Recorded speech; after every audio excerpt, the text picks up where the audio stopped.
I think Rigathi Gachagua, when he wakes up in the morning, he leaves his brains in the bathroom or in the sitting room and goes to his office without his brains.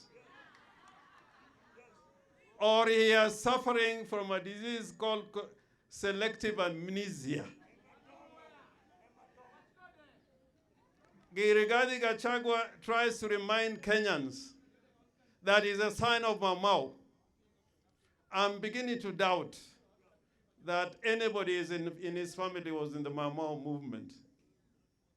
If his father was in the Mau movement, Rigathi Gachagua should know that governments are not changed by ballot or by the votes cast in an election. All over the world, there are many means of changing government.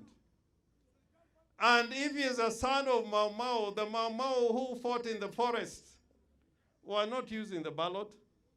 They went to the bush because the ballot could not work. They went to the bush. That's why they went to the bush. And they brought change. They brought a new awakening in the country. In South Africa, for the white man to know that there are black people in South Africa, they didn't go to parliament because they were not allowed to go to parliament. They used extra parliamentary, extra constitutional means to bring change in South Africa. And he's also forgetting that in Kenya, when Gachagua was sleeping, Wangari Maathai was collecting signatures in the middle of the town in Nairobi to bring about a new constitution in the Republic of Kenya. So, he should know collecting signatures is just the beginning. He is just the beginning. He's not seen the real thing is coming. And it's coming, and when it comes, he'll remember that he left his brains in the bathroom because it is coming. And I'm saying this without a fear of contradiction. There was a time in this country that when you said Moi must go, then they quoted section 40 of the Penal Code. They used to say that anybody who compasses or imagines or devises or intends the death of the president is guilty of treason. Yaani, ukifikiria tu ya kwamba president atakufa, hiyo ni makosa makubwa, unapelekwa kwa jela. That law in the Penal Code must go because the death of the president, imagining the death of the president, or if a president is maimed, that cannot be an act of treason in a republic. In America, those who killed Kennedy were not charged with treason because that is a true republic. Kenya is not a monarchy. Kenya is a republic. So we can decide through extra parliamentary means, through extra constitutional means to bring about change in Kenya. And we have done it before. When Parliament proved to be acting contrary to the wishes of the people, we said, we are going to the people. We are going to the people. And right now, we have reached a situation where we must go back to the people because the people are sovereign. And they are going to bring about change in Kenya. Kwa hivyo mimi naambia Bwana Gachagua, usitishe sisi bana. Sisi tuliamka zamani kabla hujaamka. Tuliamka kama bado uko dio. Wewe ulikuwa ni dio wakati ambao tulikuwa katika vuguvugu ya kuleta mabadiliko katika Kenya. Sasa amka ndugu yangu. Wewe pamoja na Ruto mtaamka mkichelewa. Kwa sababu Raila and his team Azimio, hiyo mbio ambayo tumechukua kutoka wiki jana mpaka itafaulu. Na tutaenda kwa maandamano.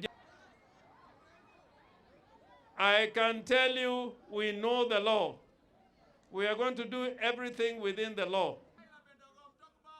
Whoever is intending to invite or host Ruto and his team in our land here, I want you, when Ruto and his team arrive, ask them why they have allowed their policemen to kill our sons, who are simply expressing themselves by participating in peaceful demonstrations.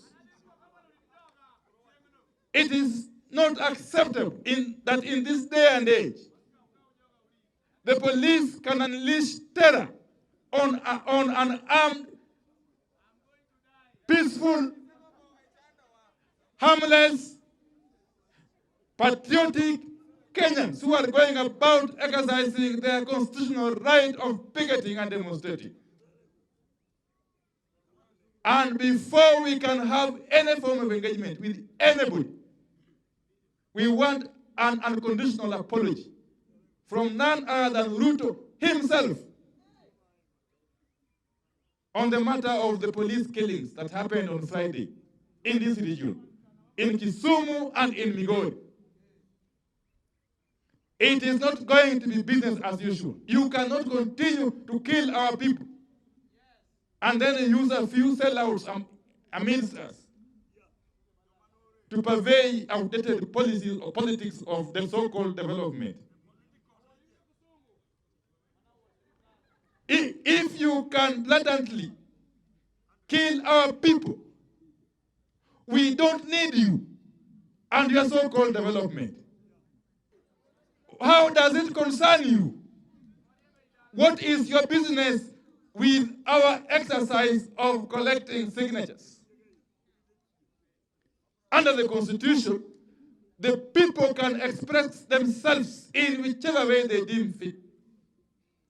And if they choose to append their signatures as a demonstration of their lack of confidence in your regime, it is none of your business. And whatever we shall do with those signatures is not your business. Sawa sawa? Sisi kama watu wa Azimio, na kwa hakika wa Kenya wote, tuko na ruhusu, tuna jukumu ya kufanya chochote ambacho tutafikiria inatupendeza. Tukiamua kwamba tunaweka sahihi ili kuonyesha kutoridhika kwa serikali yako Bwana Ruto, usituulize ati tunafanya hiyo kwa sababu gani. Hata Bwana Gachagua, hiyo si kazi yako. Si kazi yako hata kidogo.